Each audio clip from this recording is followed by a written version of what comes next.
Bueno, hoy voy a comentar un libro publicado en España en 1974 por la editorial Martínez Roca y originalmente en 1968 en su idioma original en inglés. Es el libro titulado en español Las culturas de posguerra, pero en realidad se trata del mítico libro de Jeff Nuttall titulado en original Bomb Culture, la cultura de la bomba. Bueno, se va a publicar, según parece, el año próximo en el Instituto Tecnológico de Massachusetts, en el MIT, el libro de los homenajes a los 50 años de la publicación del libro de Jeff Nuttall. Se trata de una publicación de referencia en la que Jeff Nuttall lo que hizo fue revisar fundamentalmente los elementos de la contracultura y habría que recordar que Jeff Nuttall es un autor en España prácticamente desconocido, que sin embargo eh, ha tenido un gran reconocimiento o tuvo un importantes reconocimientos en su país. Yo llegué a Jeff Nuttall, lo tengo que decir, por absoluta casualidad, es decir, estaba leyendo otros libros sobre los años 60 y sobre la contracultura y aparecía citado de forma continua a Jeff Nuttall y entonces caí sobre el libro. Lo conseguí a través de el portal Iberlibro, donde por cierto he chequeado esta mañana y todavía aparecen 12 ejemplares, algunos de ellos a 7 euros, y os garantizo que sería fundamental para vuestras bibliotecas si os interesa el arte, la cultura y este periodo que lo adquirierais porque es un libro verdaderamente apasionante. Cuando uno consulta la Wikipedia para ver quién es Jeff Nuttall, pues descubre que es un señor que nació el 8 de julio de 1933 y falleció con 70 años el 4 de enero del año 2004, que estudió pintura los años previos a la Segunda Guerra Mundial, que empezó a publicar poesía a comienzos de los años 60 y que con Bob Cobbin fundó el Writers Forum en el que fue decisiva su participación. Se asoció con algunos escritores de la Beat Generation y sobre todo tenía un enorme interés por la figura de William Burroughs y empezó Jeff Nuttall a autopublicarse una newsletter que se llamó My Own Mag, que tenía que ver sobre todo con la estética de William Burroughs. Fue uno de los fundadores del People's Show, que fue un espacio para arte del performance. Estuvo envuelto en la fundación de periódicos como el International Times y fue ilustrador y apareció en muchas ocasiones en distintas publicaciones. Su libro, del que voy a hablar ahora, el Bone Culture, del año 1968, fue uno de los libros decisivos de la revolución contracultural y se viene a considerar a Nuttall como uno de los pioneros de las prácticas culturales alternativas en Gran Bretaña. Fue chairman del National Poetry Society del año 75 al 76 y publicó luego y trabajó también impartiendo clases en el Politécnico de Leeds, en la Universidad de Leeds, y también estuvo, según parece, como jefe o como coordinador de Bellas Artes en el Politécnico de Liverpool. Publicó casi 40 libros, poemas, memorias, recopilaciones de poemas, ensayos. Es fundamental su Penguin Mother Poets, publicado también en el año 1968, y especialmente este libro que tengo aquí, el Bone Culture, las culturas de posguerra. Bueno, como hago siempre, una aproximación a este libro que he leído ya hace años y que ahora sencillamente explicaré algunas consideraciones. Nuttall en el prefacio aclara que es un libro que empezó en otoño de 1967 y que terminó en el verano del 68, y por tanto es un libro que está en el ambiente de las revoluciones, de las revueltas, para ser más preciso, estudiantiles, y a pesar de ello dice en el prefacio, en la primera página, la guerra continúa. En un cartel anónimo de las puertas en las puertas de la Sorbona se decía: la revolución que comienza pondrá en cuestión no solo la sociedad capitalista, sino también la sociedad industrial. La sociedad del consumo debe desaparecer por muerte violenta. La sociedad de la alienación debe desaparecer de la historia. Estamos inventando un mundo nuevo original. La imaginación ha tomado el poder. Es este famoso lema de la imaginación al poder. La efectividad política de la cultura contagiosa es un asunto que es el que quiere tratar aquí Jeff Nuttall, y sobre todo cómo él quiere el desarrollo de una política creativa y racional. La cultura ha de ser un amplio o ha de tener un amplio efecto en la transformación de la sociedad y luchar en contra, según él, de las estructuras económicas diarias de la sociedad. La estructura económica se mueve hacia una situación estática, centrada en las necesidades estáticas del hombre, y por tanto se trata de una cultura y una sociedad centrípeta. El arte ha estado, pocas veces, piensa Nuttall, más cerca de sus raíces violentas y orgiásticas. Todo el libro de las culturas de la posguerra, de este Bomb Culture, tiene que ver sobre todo con la influencia o la inminencia aparente en esta época del desastre nuclear, del suicidio nuclear, y sobre todo la necesidad frente a esa cultura y a esa sociedad de la bomba de reafirmar la vida a través de la orgía, a través de la violencia, que son los planteamientos característicos del happening y de sus raíces en Nietzsche o en Artaud. Los jóvenes, piensa Nuttall, no están corrigiendo a la sociedad, sino que la están vomitando. Y esta dimensión de una época en la que son fundamentales, como él dice, el impacto de la figura del Che Guevara, pero también que se han hecho populares Herbert Marcuse o Regis Debray, es la sociedad o la época que él quiere analizar, en una época en la que para él es decisivo el jazz de Charlie Mingus, de Ornette Coleman, de Albert Ayler y de Archie Shepp, y sobre todo cómo esta es la época fundamental del mundo del jazz y también de la emergencia del hipster, en el sentido del hipster primigenio, no del hipster contemporáneo, que es la figura característica del cinismo. La primera sección del libro se titula Pop, y es una aproximación a la cultura pop, pero no necesariamente al pop americano, en la que comienza hablando en esta sección del pop de nuevo sobre el jazz y cómo el jazz es el remedio adecuado en nuestra cultura porque elimina la contradicción y la ansiedad artificial, dado que el jazz para Jeff Nuttall es la expresión de todo lo inadmisible. Lo que a él le interesa es evidentemente la condición del jazz como una música improvisada, como una música que surge o que está asumida dentro de esta palabra jazz, que es un vulgarismo según él americano que significa coito, y por tanto la música de jazz es una música del coito, es una música de hacer el amor. El amante del jazz, el hipster, fue el primer ciudadano para Nuttall ejemplar de una sociedad diferente. Los hipsters eran epicúreos del momento, eran los atletas de la oportunidad. El jazz es esa música virtuosa en la que aparece el hipster como una figura del cuestionamiento, una figura del cambio sociocultural. Así recuerda el famoso texto de Norman Mailer de White Negro, publicado en City Lights, en el que dice Norman Mailer: inmediatamente se trate de una vida criminal o no, se toma la decisión de animar al psicópata que hay en uno mismo, de explorar los dominios de la experiencia, donde la seguridad supone aburrimiento y por lo tanto enfermedad, y uno existe en el presente, en ese presente enorme, sin pasado, ni futuro, ni recuerdo, ni planes. La vida en la que un hombre debe seguir adelante hasta ser vencido, en la que debe jugar con sus energías a través de grandes o pequeñas crisis de valor. El hip es, por tanto, una suerte de brillo psicópata, un cambio del conocimiento y la búsqueda de otras facultades o de la expansión de nuestras facultades. Es algo que él encuentra en la figura de Charlie Parker y la brillante de Charlie Parker, que devoró su vida comprometiéndote totalmente con la sensación y con la expresión de las sensaciones a través de la música, y es eso lo que le interesaba también a Norman Mailer cuando señalaba que el jazz era la forma o lo que estaba buscando la gente a través del jazz era escapar del universo concentracionario, escapar del conformismo, escapar de la vejez prematura y dar una respuesta vital, vivir con la muerte, con un peligro inminente, pero también separarse de la sociedad para existir sin raíces y partir a un viaje sin mapas hacia los mandatos rebeldes de la persona. Bueno,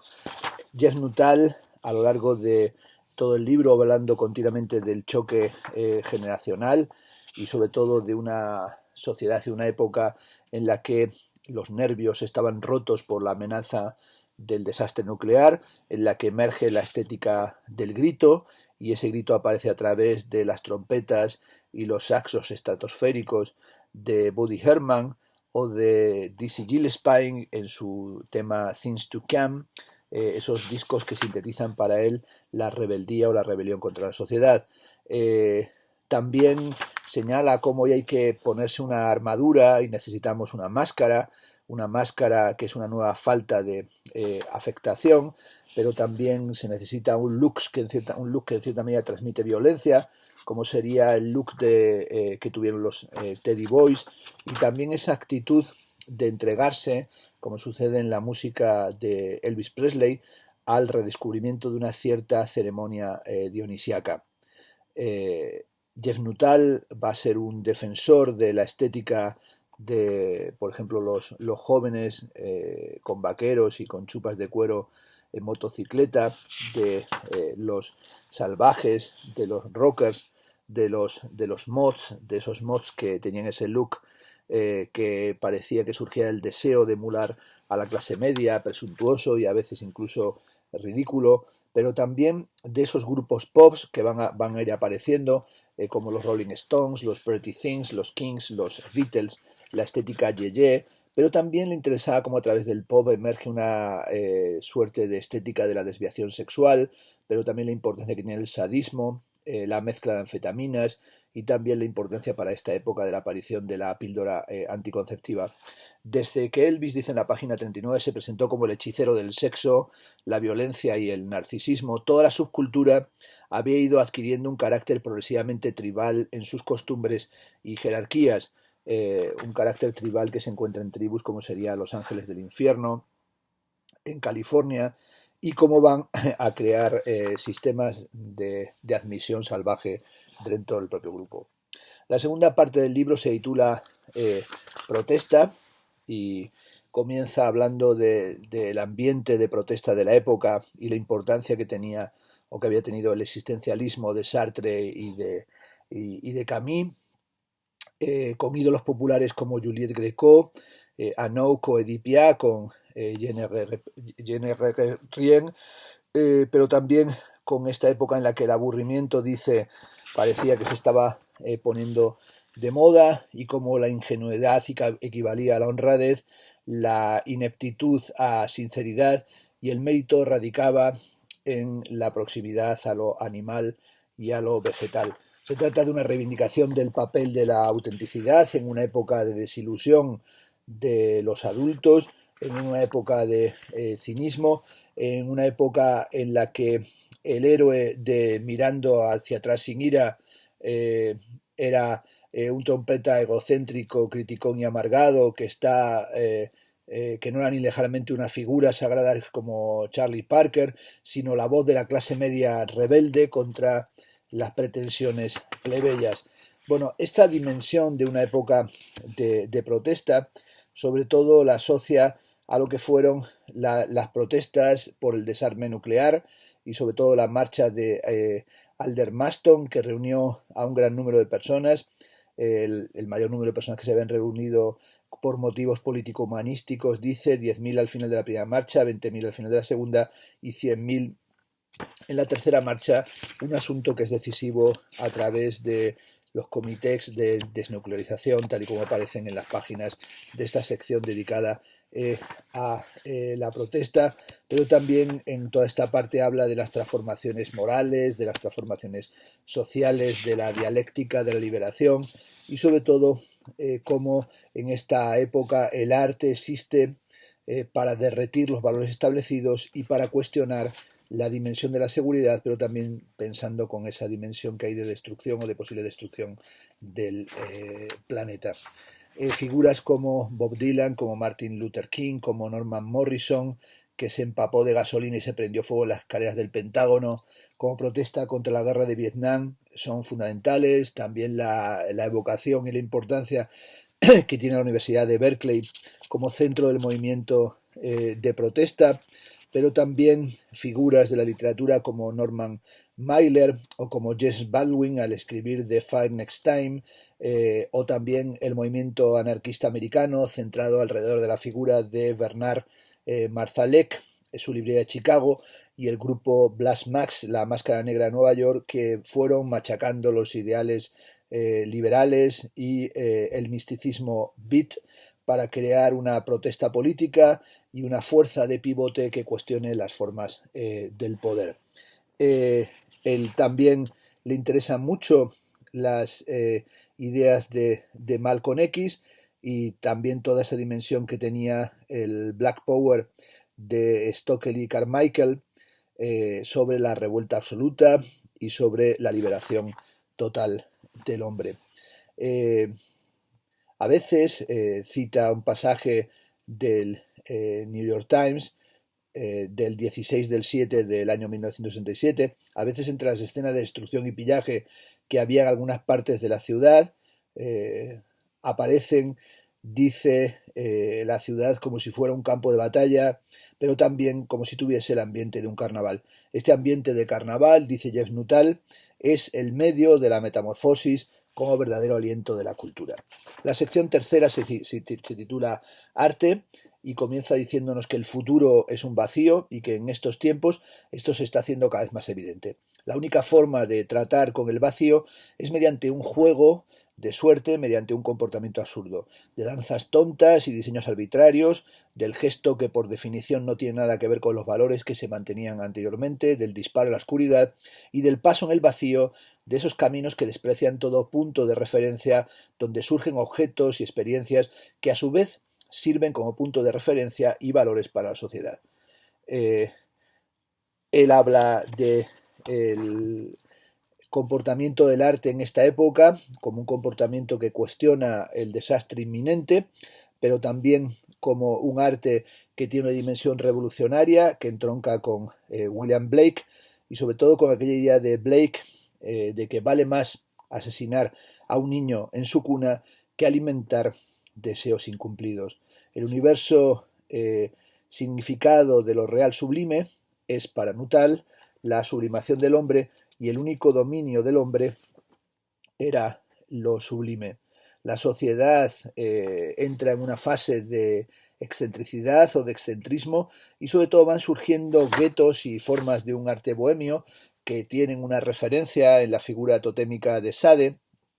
pero sobre todo en esa actitud del individuo que asesina un Estado que en el fondo también lo que está haciendo es tratando a él de ejecutarle. Para Baudelaire, Sade era el hombre completamente humano y sobre todo a través de Sade, de Baudelaire o de Rimbaud aparece esa estética de la fragmentación que va a ir reconstruyendo, por ejemplo, a partir de la página 78, donde analiza la importancia que tiene el impresionismo, pero también la música de Debussy, los silencios en Mallarmé, la idea de Baudelaire de que tenemos que emborracharnos siempre y sentir el terrible peso del tiempo, pero sobre todo también la fragmentación o la construcción de las imágenes en Cézanne, que para él Cézanne estaría dando cuerpo a las ideas de Nietzsche, la importancia para Jeff Nuttall del libro Así habló Zaratustra y sobre todo la idea del baile, ¿no? Cuando dice Nietzsche en Así habló Zaratustra, lo peor de vosotros, perdón, es que ninguno ha aprendido a bailar como se debe bailar, a bailar por encima de vuestras cabezas, elevad vuestros corazones, buenos bailarines, arriba, más arriba, y no olvidéis nunca la buena risa. A vosotros, hermanos míos, os digo que yo he canonizado la risa, por tanto, hombres superiores, aprended a reír. En el último también, bueno, aquí va seleccionando fragmentos, poemas de Paul Valéry, poemas de Verlaine, de Gilles Lafogge, de Stefan George, de Rainer Maria Rilke, pero también incluso le interesa el último Schönberg, la música de Schönberg y su personaje Pierrot Lunaire, que encuentra en la luna una cimitarra con la que decapitar su desesperación, también la importancia que tiene la angustia en la obra de T.S. Eliot, concretamente en The Wasteland, en la Tierra Baldía, también la pintura de Francis Bacon y sus personajes, según él, asediados por la sensación del asco, o la escritura de Jean-Paul Sartre, que decía que solo le interesaba lo que estaba más allá de la desesperación. Termina esta parte con el telegrama, la nota de suicidio de Mayakovsky, que fue un telegrama que decía, no es, bueno, digo yo un telegrama, una nota de suicidio la que habla de los telegramas, no dice Mayakovsky, no es necesario despertaros con telegramas ni tormentas. Continúa mostrando su interés por la obra de Apollinaire, por Alfred Jarry y sus elaboraciones filosófico-nihilistas, y especialmente por Ubu Rey, también por las señoritas de Avignon, por el Guernica de Picasso. Dice, el único pintor cuya sensibilidad está preparada y sabía desenvolverse con las mayores abominaciones del fascismo. También, de nuevo, asociando la búsqueda de lo trágico o el análisis de la tragedia de Federico Nietzsche con Picasso como el asesino de Apolo, que se estaba rejuveneciendo a través del contacto con lo dionisiaco. Su interés, evidentemente, el de Jeff Nuttall por el dadaísmo y por Tristan Tzara, y por la forma en la que Tristan Tzara va a hablar de la violencia de la poesía contra la sociedad, y como el único camino contra la sensatez es el camino de la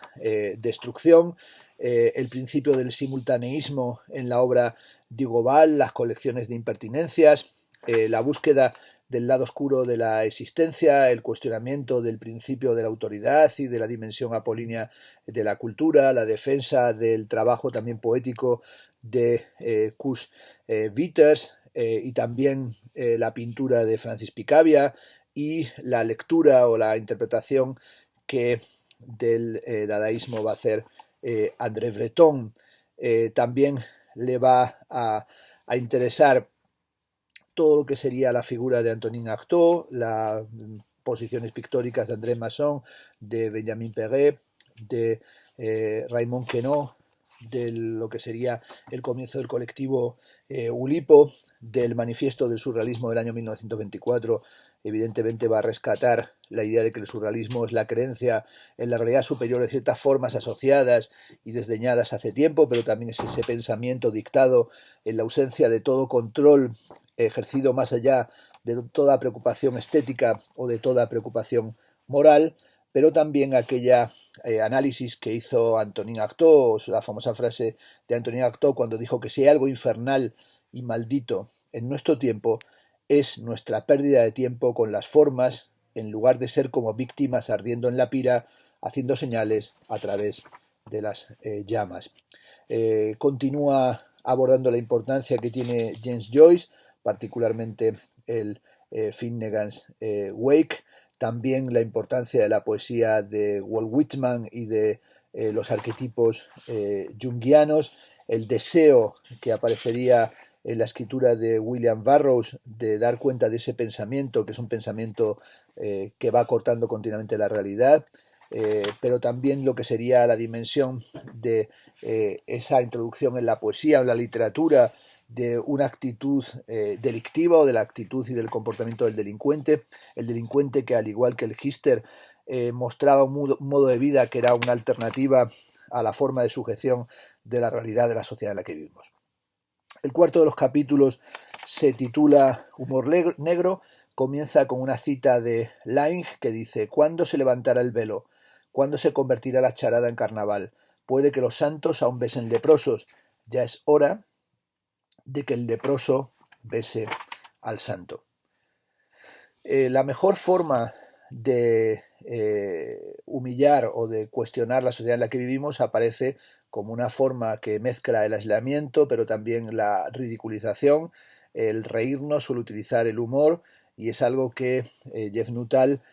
presenta como una estética o como una cultura de la despreocupación, pero sobre todo como una radicalización del humor negro. El humor negro, señala Jeff Nuttall en la página 115, es el humor de un enfermo, y al vivir con la bomba, con esa amenaza nuclear, nos hemos convertido en enfermos. Así analiza la importancia que tendría Lenny Bruce y la actitud y las actuaciones de Lenny Bruce como auténticas flagelaciones, y cómo su muerte, la muerte de Lenny Bruce, se coloca en una larga lista, la de las muertes de James Dean, de Jackson Pollock, de Charlie Parker, de Billie Holiday, de Fats Navarro, de Clifford Brown, de Bud Powell, de Marilyn Monroe, de Brian Spain, de Joe Orton y del mencionado Lenny Bruce. El estallido del humor negro fue, por ejemplo,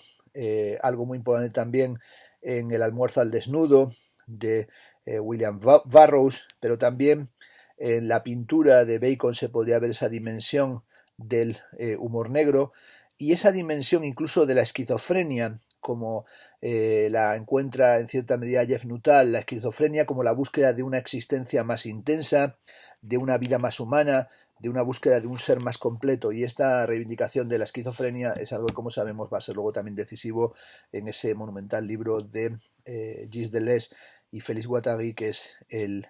Anti-Edipo. Va a dedicar muchas páginas a los análisis de Laing del inconsciente y de la posición alienada y de la búsqueda de la fuente de la vida, y de cómo lo que nos encontramos cuando redefinimos nuestro mundo personal no es otra cosa que con ruinas, y cómo la locura que encontramos en algunos pacientes o que encuentra Laing a veces está rodeada de un grosero disfraz, de una burla o de una caricatura grotesca. Jack Kerouac en Time of Greek había llegado a una conclusión inquietante.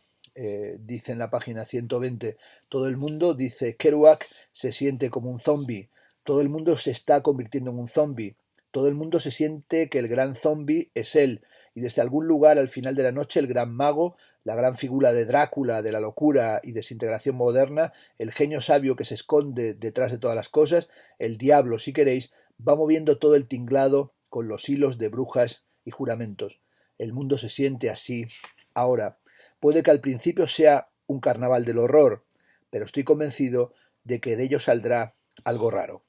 Para Jeff Nuttall, el psicópata, el Teddy Boy, el mod se habían convertido en manifestaciones políticas. Eran los males del mundo post-Hiroshima, desnudos y claramente reconocibles. Era un mundo, dice, chamuscado por el napal. Era la suciedad de nuestra humillación y el punto de desarrollo cultural en el que las tradiciones anteriores del pop, la protesta y el arte comenzaban a fundirse.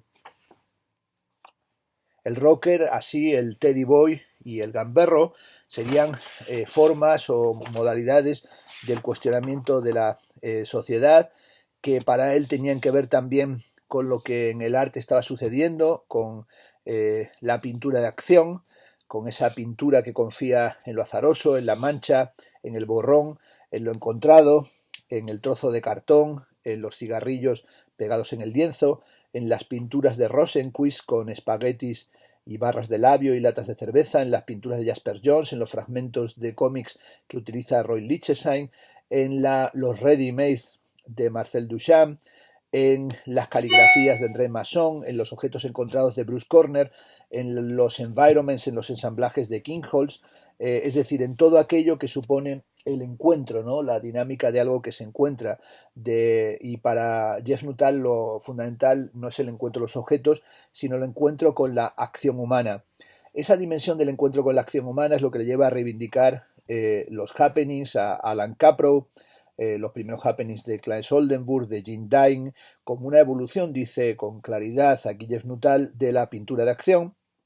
pero un cuestionamiento de la separación entre el espacio del arte y la posición del público, ¿no? El término happening, nos dice en la página 127, se extendió a una serie de artistas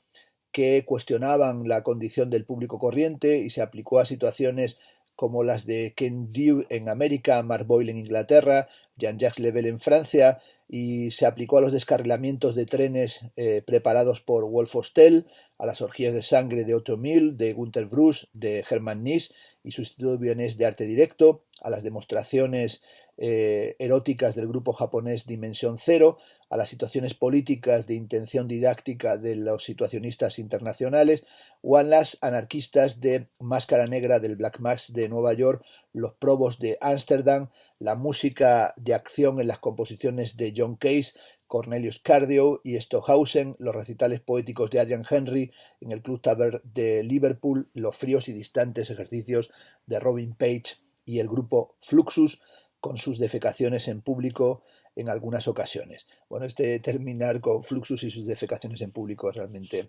curioso. Bueno, para Jeff Nuttall fue decisivo el arte de la destrucción, o el principio de la destrucción en el arte, del que son ejemplares Ralph Ortiz, Gustav Metzger, Yoko Ono y Hal Hansen, y cómo influyeron en el grupo de los Who, con lo que nos muestra que Jeff Nuttall pues acudió, participó o tuvo noticia del DIAS, del Festival del Simposio de la Destrucción del Arte que se realizó en los años 60 en Londres. El libro no es en ningún momento un libro de historia del arte, sino que es un libro que tiene un carácter muy narrativo, es como un diario, un cuaderno de bitácoras, unas notas de apuntes, en algunos momentos con un tono muy narrativo. Es una recopilación de asuntos que le han ido influyendo a Jeff Nuttall y cómo ha ido influyendo las dimensiones artísticas, filosóficas, literarias, poéticas, pero también la llegada de las luces estroboscópicas, la importancia que tuvo el Zen, las drogas psicodélicas y la búsqueda de la cultura o de la sabiduría oriental, pero también la influencia de figuras como Marcel Duchamp, que eliminó el preciosismo y el virtuosismo en el arte. Para él también eran importantes, como dije, grupos como eran,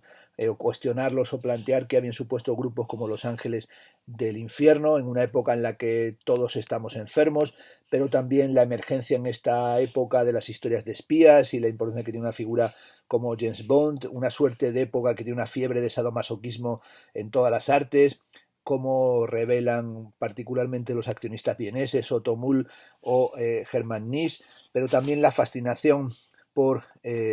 Jack el Destripador o el retorno de la obsesión que atraviesa el siglo XX por Jack el Destripador, en una época en la que los happenings eran una suerte de terapia personal, frecuentemente, dice en la página 137, eran una salvajada que se convertía en una participación sádica del artista, en el que se iba más allá de la vergüenza moral, del absurdo moral, de los instintos morales, de las paradojas morales, a un punto de total negatividad, a la búsqueda de unas sensaciones donde lo determinante a veces pareciera que fuera el dolor y la ira.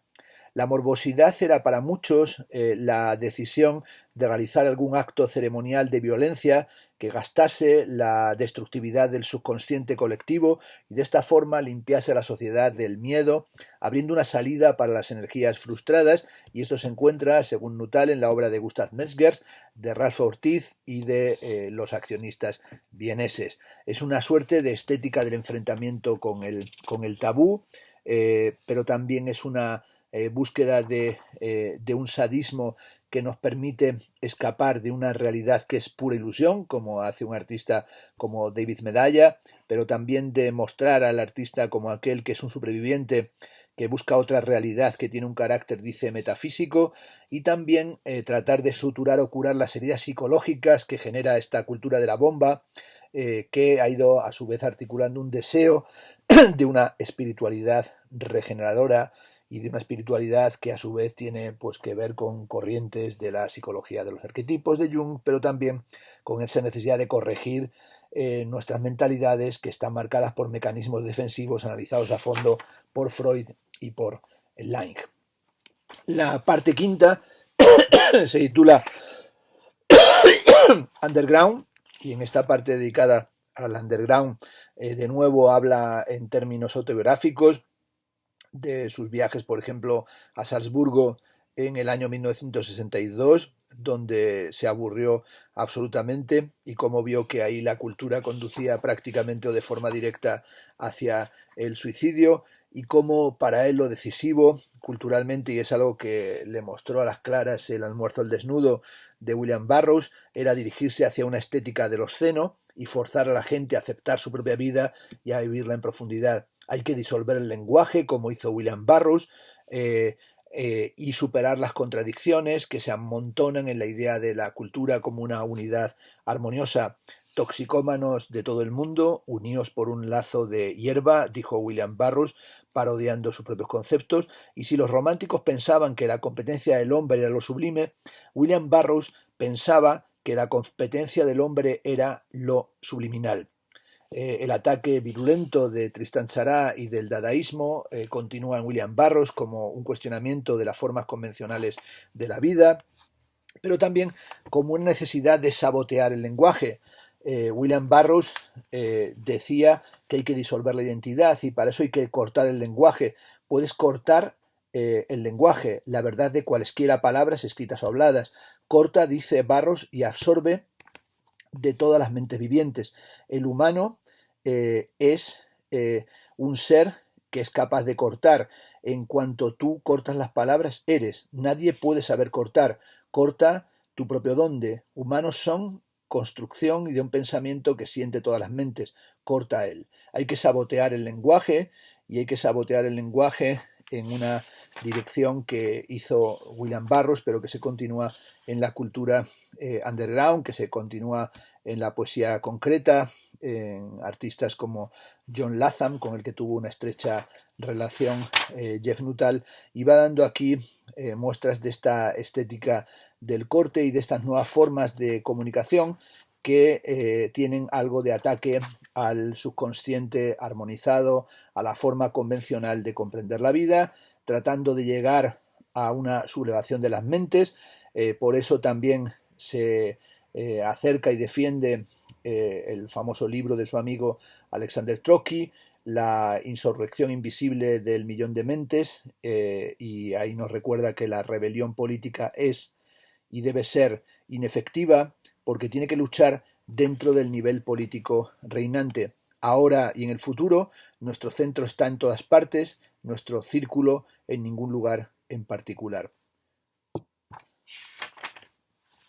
El underground sería, por tanto, la búsqueda de un fin del hombre y la emergencia de una nueva forma de la humanidad, que es algo que encuentra o que trata de buscar a través de o de ejemplificar en propuestas como la del Living Theatre, el grupo de teatro norteamericano, pero también a través de la búsqueda del orgasmo perfecto que recomendaba Wilhelm Reich, y va analizando cómo la palabra underground a principios de los años 60 no era de uso común y probablemente se introdujo en Nueva York alrededor del año 1964 y quedó definida por dos actividades fundamentales, las revistas multicopiadas y las películas caseras. Se trataba en toda esa estética de airear el tabú, de confesar y cantar, dice en la página 133 desde los tejados, los deseos menos permisibles, una extraña mezcla de lo ligeramente pornográfico con el absurdo de vanguardia. Bueno, se trataba de crear una estética que superaba los tabús, que es algo que, por ejemplo, nos habla de cómo se creó una publicación que se titulaba Sodomía, una antología de la poesía del erotismo anal, y también cómo se hacían colecciones, como una colección de bello público de las principales figuras literarias de Nueva York, y cómo estaba en un bote de crema utilizado por Ginsberg y Orlowski como lubricante antes del acto sexual, y cómo habían dejado sus autógrafos en esos envases. Le concede mucha importancia, evidentemente, a Andy Warhol, que había estado, digamos, como figura importantísima del underground neoyorquino, y como a través de sus happenings, sus películas pornográficas y las cosas que realizó, trataba de mostrarnos qué era la estética del aburrimiento y cómo él, que no tenía nada dentro de sí, se convirtió en realidad en una figura referencial. Cage también aparece como una figura importante en la articulación del underground, y también la reflexión de Cage sobre las combing paintings de Rauschenberg, cuando John Cage dice de las combing paintings, las pinturas de Rauschenberg, ningún tema, ninguna imagen, ningún gusto, ningún objeto, ninguna belleza, ningún mensaje, ningún talento, ninguna técnica, ningún porqué, ninguna idea, ninguna intención, ningún arte, ningún sentimiento, ningún negro, ningún blanco. Después de un cuidadoso examen, continúa Cage, he llegado a la conclusión de que no hay nada en estos cuadros que no pueda cambiarse, que se pueden ver a cualquier luz y que no son destruidos por la acción de la sombra. Aleluya. Los ciegos ven otra vez. El agua está estupenda. Nos habla también de la importancia de Jack Smith y de las películas de Jack Smith y de películas como Scorpio Rising de Kenneth Anger, Towers Open Fire de Tony Valk y William Burroughs, o la importancia que tienen películas de Carson Davidson y Bruce Corner en los Estados Unidos, o los trabajos de Yoko Ono en Japón y de Steve Dawkins y Jeff King en Inglaterra. También va a hablar de los expatriados en Tánger, y de cómo en Tánger residían de forma permanente Paul Bowles, Jack Smith, Ira Cohen, Irving Rosenthal, y cómo se convirtió Tánger en un lugar de peregrinación, en un lugar en el que se encontraba William Burroughs, que era el dios del underground, y cómo sus sumos sacerdotes, Gimbers, Kerouac y Ferlinghetti, aparecían, digamos, como esas figuras que orientaban a los jóvenes, a esos jóvenes que en algunos momentos eran tratados como gilipollas, cretinos de mierda, pero que sin embargo eran los que podían transformar una sociedad que era una sociedad absolutamente corrupta. También va a hablar de la importancia que tiene el funk como una expresión del jazz, ese funk que originalmente significaba el olor acre que desprende una mujer cuando está excitada sexualmente, y como de nuevo aquí aparece la importancia de la estética del obsceno y de la simpatía y la familiaridad con lo hediondo, pero también cuando está hablando del funk en la página 163 nos habla de que lo funk tenía que ver con el duende de García Lorca. La poesía funk contrasta fuertemente con la tradición del verso libre del Black Mountain College, y también va a mostrarnos cómo todas estas tradiciones underground tienen también su importancia en la Francia de la época, esa Francia marcada por la guerra de Argelia y por la pomposidad insoportable de Gaulle, y cómo ahí emergen la internacional situacionista, y cómo la internacional situacionista es también crucial. También le interesa la poesía concreta, la concrete poetry, y los happenings de Jean-Jacques Levex y las acciones de Jodorowsky. También está interesado por lo que llama el movimiento mexicano Pánico, que dirigido por Alejandro Jodorowsky. Está muy gracioso esto del movimiento mexicano Pánico, porque Jodorowsky es chileno y uno de los otros miembros del movimiento Pánico es Fernando Arrabal, que no tiene nada de mexicano, aunque bueno, si le pones un sombrero mexicano a lo mejor hasta queda simpático. Analiza la importancia que tienen los probos de Ámsterdam y lo que sería de nuevo la figura de Alexander Trotsky y toda esa cultura del ácido lisérgico, la emergencia de la cultura de la psicodelia y todas las prácticas, digamos, de talleres experimentales y de políticas de comportamientos anarquistas, toda esa dimensión de la psicodelia que se encuentra en Timothy Leary cuando busca la dinámica de abrirse y sintonizar con una realidad diferente, esa idea de que la mejor defensa en esta sociedad es la actitud del desertor, el que deserta propiamente de la sociedad, que es algo que aparece a través del LSD, a través de la cultura de las drogas, pero también es algo que tiene que ver con las actividades subversivas, revolucionarias, la importancia que tiene el movimiento Digger y también la actitud de los Diggers en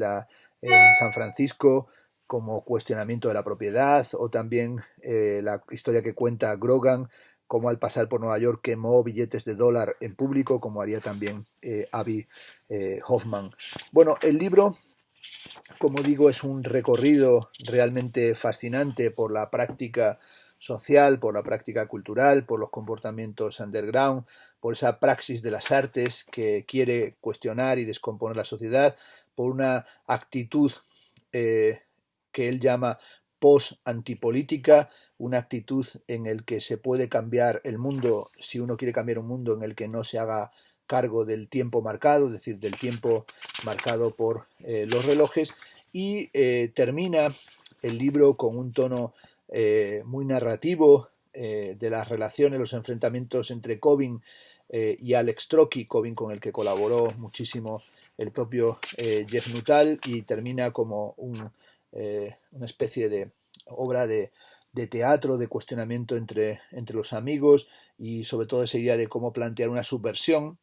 que supondría un infiltrarse en lugar de un enfrentamiento directo, y esa dimensión del infiltrarse en la sociedad, es infiltrarse en la sociedad para tratar de cambiarla, y es lo que plantearía Allen Ginsberg a través de sus planteamientos poéticos, es lo que planteaba también Lenny Bruce, es lo que planteaba también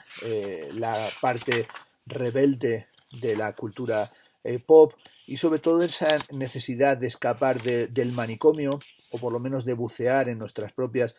contradicciones. Las últimas páginas del libro nos aclaran que este libro está destinado fundamentalmente a los squares, a los papás y mamás que fingen que el futuro es seguro, a los políticos que pueden detener la desintegración de la sociedad únicamente mediante la abolición de la bomba, a los seguidores de los Beatles que nunca escucharon a Elvis, a los ya envejecidos Teddy Boys que nunca escucharon a Moody Waters, al hipster que nunca oyó hablar de Bert, a la niña Flor que nunca leyó a Ginsberg y no sabe que está disfrazada de la fotografía de la madre de Ginsberg en un campamento de verano, al que está contra los beatniks sin pensar nunca en la bomba, a la estudiante de arte minifaldera que nunca ha sido violada por Picasso, a los hombres de la publicidad y a los intelectuales de revista ilustrada, a los pseudoseguidores de Lewis, a los grupos folk de las fuerzas americanas. Es decir, está dedicado a todos aquellos que se mantienen en la ilusión, en el seguimiento de la cultura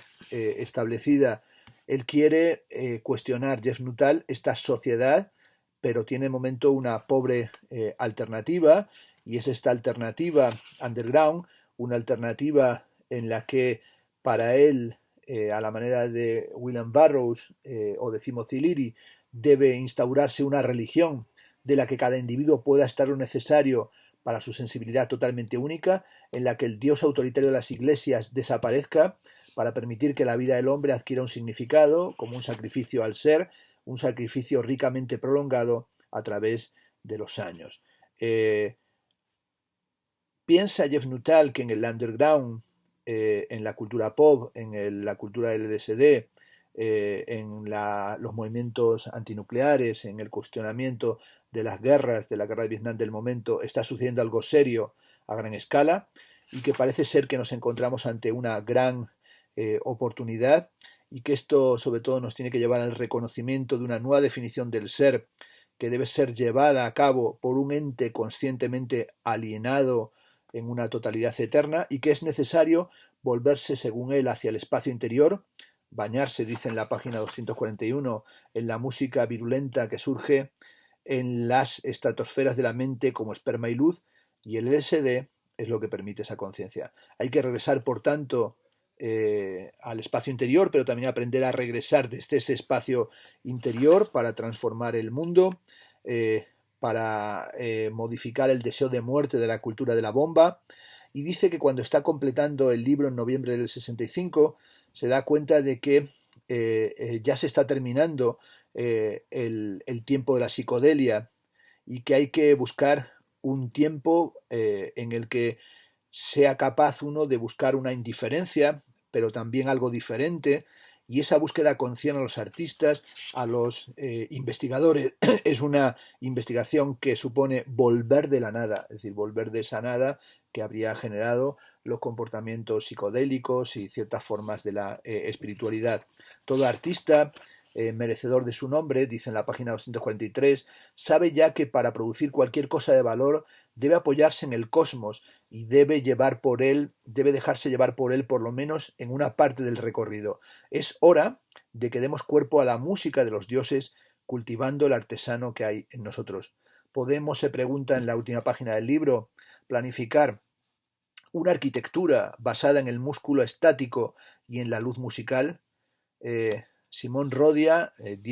construyó las torres Watts, el grupo Archigram con su plan para el Palacio de la Ciudad Enchufada, el diseñador del Palacio de la Diversión, las construcciones de plástico, los muebles de escultura de la época. Hay que crear una nueva escultura, una nueva arquitectura, un nuevo espacio habitable, y hay que hacerlo, dice Jeff Nuttall, todo por nuestra cuenta, independientemente, como hicimos las películas y las revistas, los trabajos eventuales, sin esperar nunca ningún nombramiento o una subvención. No esperamos, dice en la última página, a que los cojos de la administración nos den las tierras o el dinero, y no esperamos que nos concedan el futuro que nos deben. No lo harán. No pueden hacerlo. Comencemos a pensar en términos de permanencia, y a construir nuestro propio futuro. Bueno, este libro que quería hace 50 años construir nuestro futuro es un libro que tenía todo el futuro por delante y 50 años después de su publicación es un libro que me parece que podemos volver a leer con lo que tiene de misticismo y de psicodelia porque sigue siendo un libro muy interesante.